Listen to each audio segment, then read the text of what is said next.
Okay, Kronk. Channel your inner lion. Roar! Roar! Roar! Hey everybody, it's Molly with All Ears coming to you once again from my home office. Today's topic, resorts, specifically Disney's Deluxe Resorts. We are kicking off a new series called The Best and Worst Thing About Each Disney World Resort. We're going to tell you the perks, the best of the best, why you should stay there, and something that you may want to be aware of when it comes to deciding which resort is the best one for you. Are you ready? Are you excited? It's going to get fancy.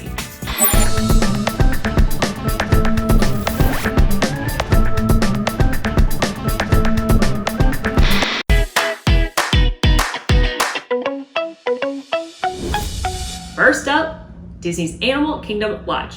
This resort is located, of course, near the Animal Kingdom, and it features amazing food and live animals on a safari that you can see out of many of your windows and the common areas. So, of course, the best thing at Disney's Animal Kingdom Lodge are the animals. You've got zebras, you've got giraffes, you've got other herd animals, and you can see them from many of the balconies. You can see them out at lookouts throughout the resort, and it's really, really cool to wake up and be like, oh, hey, there's a giraffe. But I said animals, of course, but it's not actually of course. There is amazing food at Animal Kingdom Lodge as well, making it a really close second about the best thing about that resort. You've got Chico, the signature restaurant. You've got Boma, the buffet. Sanaa, another table service restaurant. Their quick service, the Mara, is great as well. Plus, they've got great pool bars and a lounge inside the main lodge. So Animal Kingdom Lodge, really cool because you've got all the animals, really great food. Those are the best things about the resort. The worst thing about Animal Kingdom Lodge, though, is the transportation.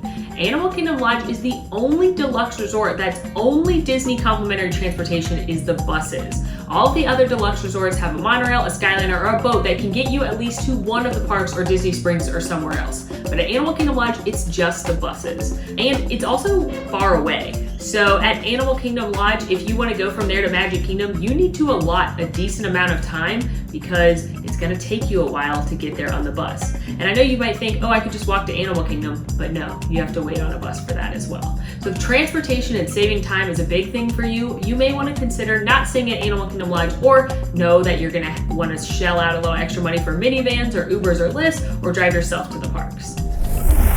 The Beach Club. The best thing about the Beach Club, location, location, location. Disney's Beach Club is literally footsteps away from Epcot. If you're a big Epcot fan, especially during one of the festivals, no better place to stay than the Beach Club and some of its neighboring resorts, but we'll get to that. But truly, the Beach Club, you can walk right into the back of Epcot. That's International Gateway. It'll put you right in between United Kingdom and France in the World Showcase, and bang, you're right there in a park. You didn't even have to get on a bus or a monorail or a Skyliner. But if you do want to get on a Skyliner, you can also get to Disney's Hollywood Studios. You can also get to both Epcot and Hollywood Studios on a boat and a little bit longer, but you can also walk to Hollywood Studios. So the fact that you can access two parks without getting on a bus, big, big bonus if you're staying at the Beach Club. The worst thing about the Beach Club, though, the Beach Club Marketplace. That's the quick service location located at the Beach Club, and it's like half gift shop, half dining location, and there's just really not a lot of good options. The bakery case is fine, but it's truly really basic, really bare bones when it comes to a quick service meal. There are a lot of really great places to eat within the Beach Club, maybe some of the lounges. They've got their sister resort, the Yacht Club. We'll get to her in a minute. You're at the boardwalk, and again, you're walking distance to Epcot. You're also close to the Swan and Dolphin resorts if you want to eat there. But if you're looking for a quick meal actually at your resort when you're staying at the Beach Club, it's not the best of the best. Disney's Boardwalk Inn. Best thing? The entertainment. If you are a night person, then you are definitely going to want to look into staying at the boardwalk. You've got Jelly Rolls, the dueling piano bar. You've got Abracadabra, a magician's themed bar. You've got Atlantic Dance Hall, the dance club. You've got ESPN if you want to go to a sports ball and watch sports ball on a gigantic TV. You could do that too. You've also got performers that come out at night, such as jugglers and different acrobats and different things like that. So if you're a night person looking for a little extra entertainment in the evenings, you're definitely going to want to consider the boardwalk. Runner-up thing on the boardwalk, even though I just said it about the Beach Club, location. You can once again walk into Epcot, you could walk to Hollywood Studios, and again, you're very close and able to access the Skyliner and the boats to get to those places as well. The worst thing about the boardwalk, though, the noise. If you are staying on one of the outer rooms that faces some of this great entertainment I was talking about, you're gonna hear it. So if you're a family that's got small kids or you want to stay somewhere quieter, make sure you note that on your Disney reservation, or maybe consider a resort that doesn't feature such active nightlife in the evenings. But let's be real, the real worst thing about the boardwalk, those nightmare chairs in the lobby.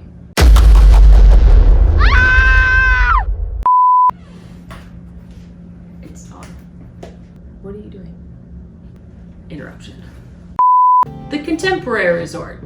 Once again, the best thing about the Contemporary Resort, location. This is the only resort as of right now that you can walk to the Magic Kingdom, which is pretty awesome, especially if you've got little ones. You're gonna save valuable time trying to get on a bus or a boat or a monorail, and you can just literally walk right to Magic Kingdom. Plus, at the end of the night, when all the lines for the bus, boats, monorails are really, really long, you can just skip on down to your resort. Probably not skip because you've been walking all day in the heat, but you can slowly drudge yourself back to the resort without waiting in a 30+ minute line to get on the monorail.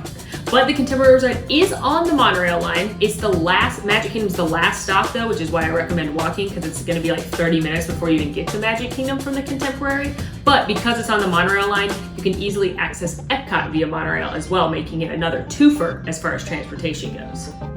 The worst thing about the Contemporary, I would have to say, is the noise again. If you're in the inner building, you may be woken up or kept up too late by a little place called Chef Mickey's. Chef Mickey's is a very popular dining experience. It's character dining, and it gets a little rowdy in there. A lot of fun, kids love it. But if you're staying in the inner building, you may hear Chef Mickey's before you want to or later than you'd like to.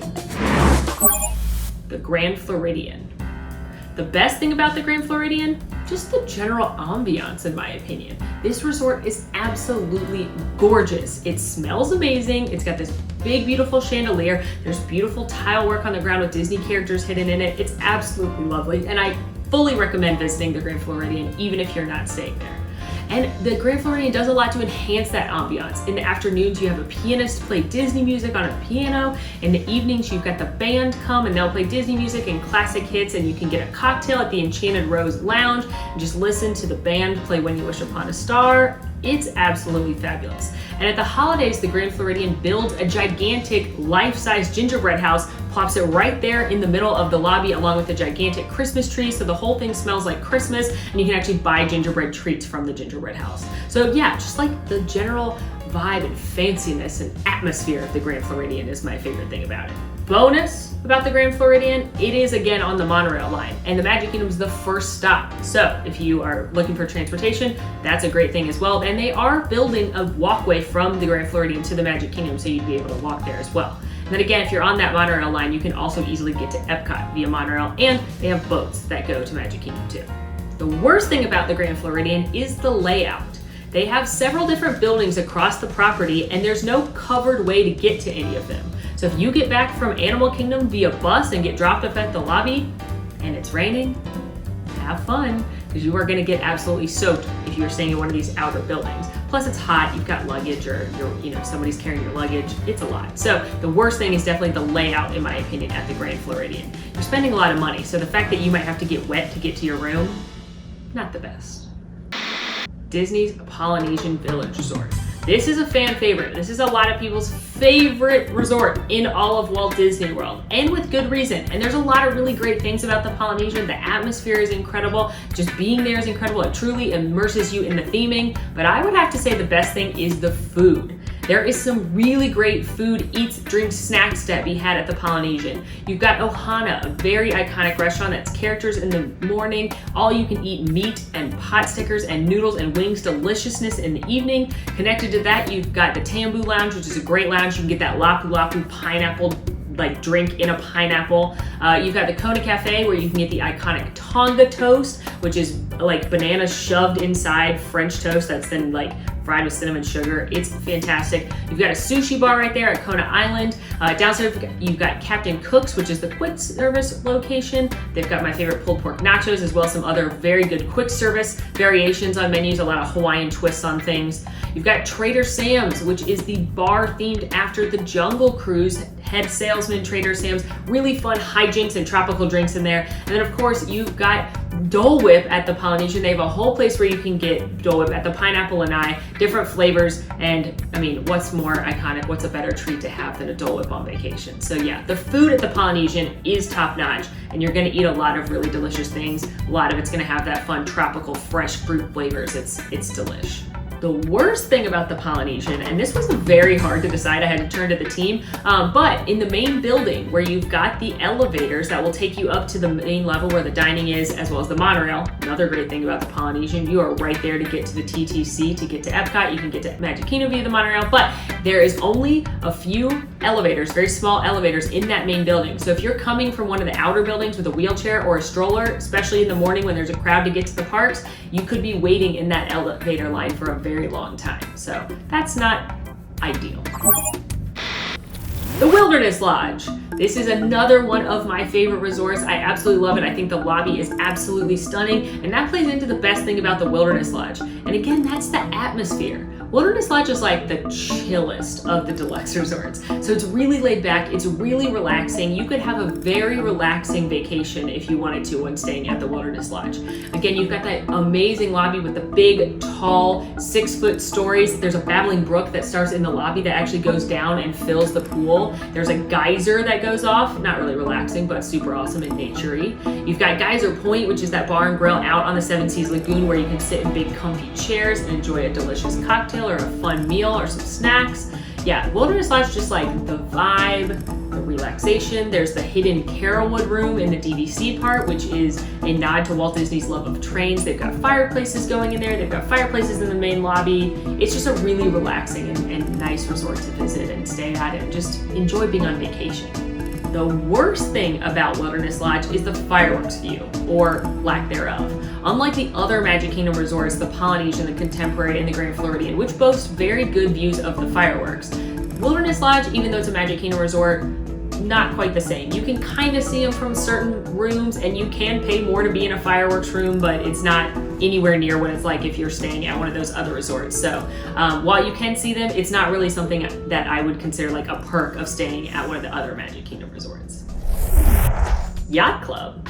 So Disney's Yacht Club is the sister resort of the Beach Club. They share a lot of their amenities, and since I already said the location's the best thing about the Beach Club, I gotta talk about Stormalong Bay when we're talking about the Yacht Club. Stormalong Bay is the shared pool area for Yacht and Beach Club, and I can't even call it like a pool area. It's basically a water park.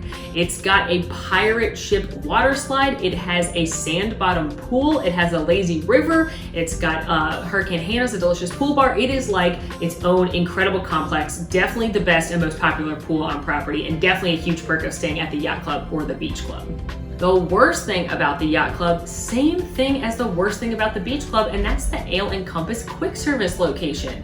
It's just fine. Once again, they've got some salads and sandwiches, and it is, again, part of the merchandise store. I don't know why they keep doing that, but it's truly just fine. But there is really great food to be had in that area. You can go to some of the lounges. The Cruise Cup Lounge is attached to the Yachtsman Steakhouse. They've got excellent food. Again, Hurricane Hannah's out at the pool's got some fun things. So yeah, it's just not the best quick service location, but again, you're mere steps from Epcot, so you could always go there to eat.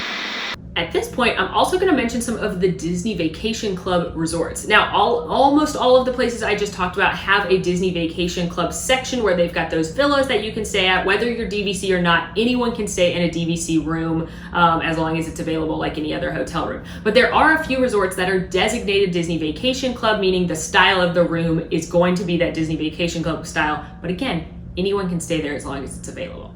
First up, Disney's Old Key West. Best thing, the laid-back atmosphere. It is very relaxing at Old Key West, and there's a lot of recreation to do if you are a DVC member or you're staying there and you want to have some non-park days. There is really a lot to do. This is the original Disney Vacation Club resort, and you can really tell they were catering to that kind of lifestyle mentality. So they've got shuffleboard, they've got hammocks, they've got it's a big property so you can walk around. They've got several different pools. They've got volleyball, they've got tennis courts. It's very relaxing. A lot of people like Old Key West because it does feel more like you're on vacation than if you're in the hustle and bustle of some of these other resorts. And then you can, of course, go over to the parks, and you're only a boat ride away from Saratoga Springs. Also at Old Key West, they've got some really underrated, laid-back food options. Olivia's Cafe, really good home cooking that you can have. That's a table service meal. Or the Gurgling Suitcase, which is their pool bar. Very underrated, great drinks, and you can order from Olivia's there as well. So again, just a very laid-back, enjoyable environment. The worst thing about the Old Key West, though, is their quick service location, Goods Foods to Go. It's literally just a walk-up counter outside. There's not very much seating, and they don't really have much beyond like a hamburger, a hot dog, chicken nuggets, like kind of your more theme park fair type food. They may throw something else on there every now and again, but it's really lackluster when it comes to the quick service food compared to some of the better options I was mentioning earlier. Disney's Riviera Resort. Disney's Riviera Resort is the newest Disney Vacation Club resort. It opened up last December, and the best thing about Disney's Riviera Resort is the food. It is absolutely fantastic. There are so many great food options around Disney's Riviera Resort. You've got Le Petit Cafe, which is a coffee bar in the mornings, and in the evenings they actually serve cocktails and do like charcuterie and some tapas there as well. You've got Bar Riva, which is their pool bar. High and above the best pool bar I've ever been to at Disney World. They've got really gourmet drinks. They import a lot of their wines, like their rosé for their frosé is actually imported from France. They make a lot of their own syrups at home. Plus they serve amazing food, including a Monte Cristo, which is an iconic Disneyland sandwich, and currently the only place you can get it in Disney World, or this is Disney World's version. Primo Prato, which is their quick service location, is absolutely excellent. You're gonna not believe that it's a quick service location. Real silverware, real plates. They've got a tuna niçoise salad. They've got a steak, they've got a croque monsieur, absolutely delightful. And then up on the rooftop, they've got Topolino's Terrace, which is a signature restaurant at dinner, a character meal at breakfast. You've got Mickey, Minnie, Donald, and Daisy. They have come from France, and they are from the European Riviera, and they are dressed in their new artistic skills. Best food I've ever had at a character meal. Absolutely incredible. The food is top drawer. And then at dinner, again, it's a signature restaurant, house-made pastas, imported cheeses and olive oils, a really great cocktail and wine list. It's absolutely delightful. And then you've got a terrace out there that you can have your cocktail and look at the beautiful view around you. So the food, absolutely excellent at the Riviera Resort. The worst thing about Disney's Riviera Resort, the cost. It is incredibly expensive to stay at the Riviera Resort. Even though Disney hotel rooms are not cheap at all, and Disney Vacation Club rooms certainly are not amongst the cheapest in the world, these are really kind of outrageous. You can get a similar room or a better room at a lot of these other deluxe resorts or deluxe resort villas for a lot less than you can at Riviera. So keep that in mind. However, they do a lot of promotions, or they were doing a lot of promotions when it first opened, so you may be able to snag a good deal that way. But it is very expensive to stay at the Riviera, even more so than some of the other resorts I've talked about. Saratoga Springs. This is another fully Disney Vacation Club resort located in the Disney Springs area, and the best thing about it, it's literally on a golf course. So if you're a golfer, you are gonna wanna think about staying at Disney Springs because you are literally right there. The Lake Buena Vista Golf Course, the Golf Pro Shop, is literally beneath the Turf Club, which is their sit-down restaurant, and you can rent your cart, get your gear, and go right there if you wanna go golfing. I would recommend booking things in advance, 407 WDW Golf to do that, but if you're a golfer, again, this is a great place for you to stay. The worst thing about Saratoga Springs is the buses. Unless you're going to Disney Springs, which you can walk to or take a boat, you're gonna have to take a bus to any of the Disney theme parks. And Saratoga Springs is huge. It's a very big resort, so there are several bus stops located around an internal bus loop. That means if you get on the bus here, you're gonna have to wait till it goes all the way around the loop and stops here and here and here and here before you actually even leave to get to your park. So you could be on the bus for 30 minutes before you even really get anywhere. You also, if you're on the last bus stop, by the time it gets you, they may not have any seats or any room at all, so then you're having to wait for more than one bus.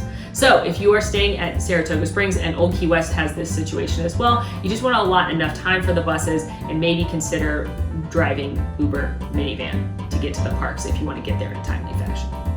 Well, friends, that is a wrap on the best and worst thing about each of the Disney Deluxe resorts. Do you agree? Which is your favorite Deluxe resort? Definitely let us know in the comments. We're going to keep this going with the other resorts, so stay tuned for that as well. In the meantime, friends, make sure to rate, review, subscribe to our channel, follow us on Instagram at AllEars.net, and until next time, y'all, I'm Molly, and it's been magical.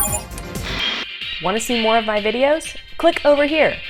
Want to subscribe? You can do that right here.